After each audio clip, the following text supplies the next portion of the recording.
The groom took one look and said, "Send her back. The doctor said she can stay with me." The train pulled into Plat crossing at 4:30 on a Tuesday afternoon, trailing a plume of black smoke that smudged the pale Nebraska sky. Wren Albright stood in the aisle with her carpetbag in one hand and her cane in the other, waiting for the other passengers to clear before she attempted the steps. She had learned a long time ago that it was better to go last. People stared less when they were already walking away. She was 24 years old, small-boned and fair-haired, with a face that might have been called pretty if anyone had bothered to look past the cane.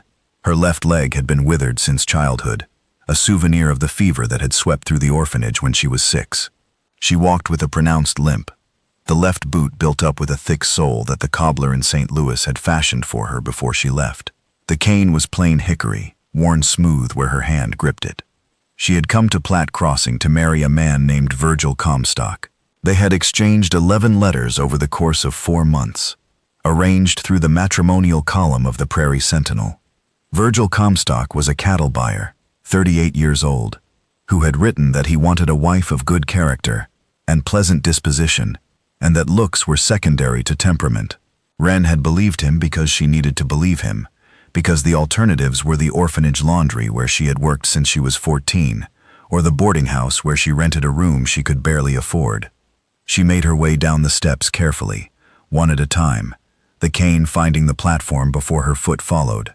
The depot was small, a wooden building with a bench and a water barrel, and a sign that read Plat Crossing, in letters that had once been black and were now the color of dust. 3 men stood on the platform. One was the station master. One was a tall man with a doctor's bag. The third was Virgil Comstock. She knew him from the photograph he had sent, though the photograph had been generous. He was thick through the middle and red in the face, with small eyes set too close together. But Wren had not come for his appearance.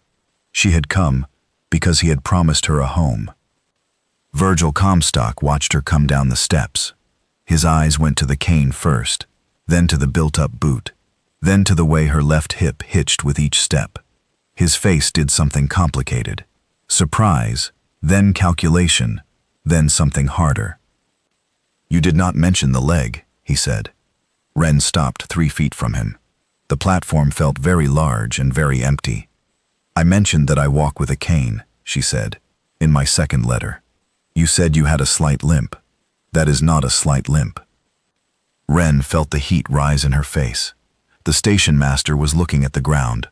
The tall man with the doctor's bag was looking at Virgil Comstock with an expression she could not read. "I can work," Wren said. "I have worked every day of my life since I was 10 years old. The leg does not prevent me from cooking or cleaning or keeping a house. I need a wife who can manage a ranch," Virgil said, "not a cripple." The word hit her like a stone. She had heard it before, hundreds of times, in hundreds of voices, but it never stopped hurting. She stood on the platform with her carpetbag and her cane and no way to go back, because she had spent her last $12 on the train ticket and given up her room at the boarding house and sold everything she could not carry. Virgil Comstock turned to the station master. "When is the next train east?" "Thursday," the station master said, still looking at the ground. "Fine. She can wait here until Thursday." Virgil put his hat on and walked to his wagon without looking back. The wagon pulled away from the depot and turned onto the main road and was gone. Wren stood on the platform. The sun was going down. She had no money, no room, and no one in this town or any other town who owed her anything. The carpetbag in her hand held 2 dresses, a Bible, a sewing kit, and a photograph of her mother that may or may not have actually been her mother. She lowered herself onto the bench beside the water barrel and set the carpetbag between her feet. The platform was empty now. The station master had gone inside. The train sat cooling on the tracks, its engine ticking as the metal contracted. Wren looked at the town that was supposed to have been her home. It was a single street of false-fronted buildings, a livery, a general store, a church with a white steeple that caught the last of the daylight. It looked like every other small town she had ever imagined, and it had rejected her in less than a minute. She pressed her palm flat against the top of the cane and tried to think. There was nowhere to go.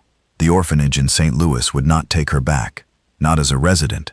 She was too old for that. The laundry might rehire her, but she had no money for the fare, and Thursday was 2 days away, and 2 days without food or shelter, in a town where she knew no one was not a plan. It was a sentence. The tall man with the doctor's bag had not moved. He was perhaps 30, lean and dark-haired, with the kind of face that looked like it had been assembled for a specific purpose, and did not waste space on anything decorative. He had watched the entire exchange without speaking. "I am Dr. Silas Hartwell," he said. "I have a spare room above my office. You are welcome to it." Wren looked at him. She was too tired and too humiliated to parse his motives. "I cannot pay," she said. "I did not ask for payment." "Why would you offer?" Silas Hartwell looked at her for a moment with steady brown eyes.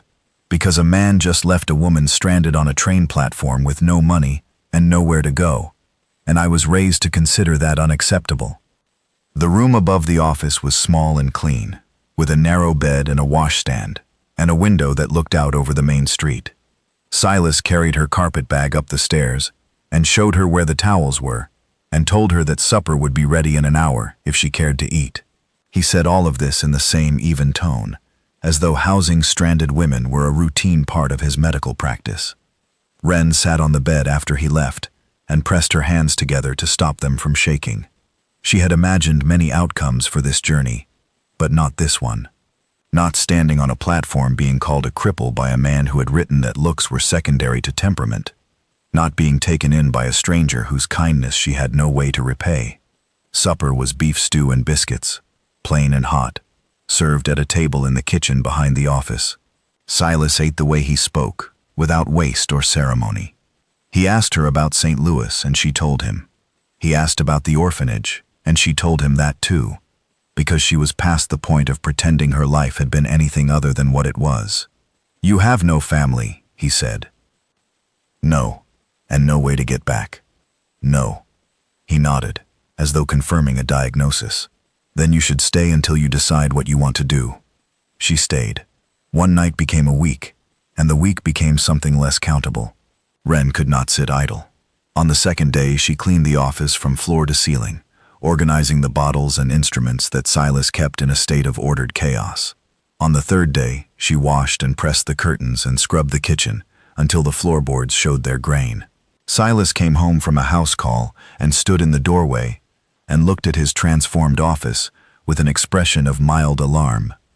"You did not have to do that," he said. "I know," she said, "but it needed doing." She began helping with the patients. It started small, holding a lamp while Silas stitched a cut, rolling bandages, mixing poultices from the herbs he kept in labeled jars. She had steady hands and a memory for instructions, and she did not faint at the sight of blood, which Silas said put her ahead of his last assistant, who had been a grown man. Within a month, she could identify every bottle in the cabinet by smell alone. She learned to prepare a tincture of willow bark for fever, to mix a mustard plaster for congestion, and to clean and dress a wound so that it healed without infection. Silas taught her the way he did everything, precisely, without condescension, as though her intelligence were an established fact that required no discussion. He explained the reasoning behind each treatment, the why as well as the how, and Wren absorbed it the way dry ground absorbs rain. The patients warmed to her quickly. Old Mrs. Gatewood, who came in every other week for her rheumatism, said Wren had a kinder touch than the doctor, which was true, but not something Silas took offense at. Tom Jessup, the blacksmith's boy, who had been terrified of the doctor's office since having a tooth pulled at age 9, let Wren clean and bandage a gash on his hand, without a whimper. She talked to him about the birds she had seen from the office window while she worked, and he forgot to be afraid. The town watched, as towns do. Some of them whispered about the arrangement. Mrs. Pringle at the millinery said it was unseemly. Mr. Hudspeth at the bank said he supposed the doctor knew his own business. Virgil Comstock, when he heard that his rejected bride was living above the doctor's office, said nothing at all, which was the loudest thing he could have said. Wren heard the whispers and ignored them. She had spent her entire life being talked about. The orphan, the cripple, the girl with the bad leg, and she had long ago learned that other people's opinions were a currency she could not spend. What mattered was the work, and the work was good. She was good at it. Silas said so, not with compliments, which were not his way, but with trust. He left her to manage the office when he was on calls. He asked her opinion on dosages. He taught her to take a pulse and read a thermometer, and recognize the signs of infection. On quiet evenings, when the last patient had gone and the office was clean, they sat in the kitchen and talked. Silas was not a man who volunteered information about himself, but Ren had a way of asking questions that made silence feel like more effort than answering. She learned that he had grown up in Pennsylvania, that his father had been a minister who disapproved of medicine, and that he had worked his way through medical college by setting type at a printing office. He had come west because the frontier needed doctors, and because he preferred the company of people who judged a man by what he could do, rather than where he came from. "That is why you took me in," Ren said one evening. "That is part of it," he said, and did not elaborate, and the part he left unsaid filled the room like lamplight. One evening in July, a rancher brought his wife in, with a badly broken arm. The woman was screaming, and the rancher was gray-faced, and Silas needed someone to hold the arm steady while he set the bone. Ren braced herself against the table and held the woman's forearm with both hands, while Silas worked. The bone ground and shifted under her grip, and the woman screamed louder, and Ren held on. When it was over and the arm was splinted and the woman was sleeping with laudanum, Silas looked at Ren across the table. "Thank you," he said. "You are welcome. You did not flinch. I have had bones set. I know what it feels like." Flinching does not help. Something changed in his expression then. Something she had seen building for weeks, but had not allowed herself to name. He set down the bone saw he had been cleaning, and looked at his hands, which were steady and precise, and had never once hesitated in her presence. "I want to say something," he said, "and I want you to know that your answer will not change whether you can stay. This is your home regardless." Ren waited. Her heart was doing something she did not entirely approve of. "You are the most capable person I have ever met," Silas said, "and I do not say that lightly, because I have met a great number of people and most of them were not particularly capable." She laughed. It came out before she could stop it, a real laugh, the kind that surprises the person making it. Silas looked startled, then pleased, and his face did that unlocking thing again. Something changed in his expression then, something she had seen building for weeks but had not allowed herself to name. He looked at her the way he looked at things he was trying to understand, but underneath the clinical attention, there was something warmer. It was Ren who spoke first, because she had learned that waiting for good things to come to her was a strategy with a poor success rate. "I would like to stay," she said, "not as a guest, not as an assistant, as something more permanent." Silas set down the cloth he had been using to clean the instruments. He looked at her with those steady brown eyes, and she could see him weighing her words the way he weighed symptoms, carefully, thoroughly, missing nothing. "I have thought about asking you the same thing," he said. "I was not sure you would want a country doctor with no talent for conversation and a house that smells like carbolic. I grew up in an orphanage that smelled like lye. Carbolic is an improvement." He almost smiled. It was the first time she had seen his face attempt it, and the effect was startling, like watching a locked door open. They were married in September by the circuit judge, in the parlor of the doctor's office that Ren had cleaned and curtained and made into something that looked like a home. Frank Muller's wife brought wildflowers. The station master served as a witness and shook Silas's hand and told Ren he was glad she had stayed. Virgil Comstock heard about the wedding the way he heard about everything, through the gossip that moved through Plat Crossing like weather. He said nothing. He married a woman from Omaha the following spring, a tall woman with strong legs who left him before the year was out, for reasons she did not share with the town. Ren built a life with steady hands and a hickory cane, and a man who had looked past the limp on the first day and never mentioned it again.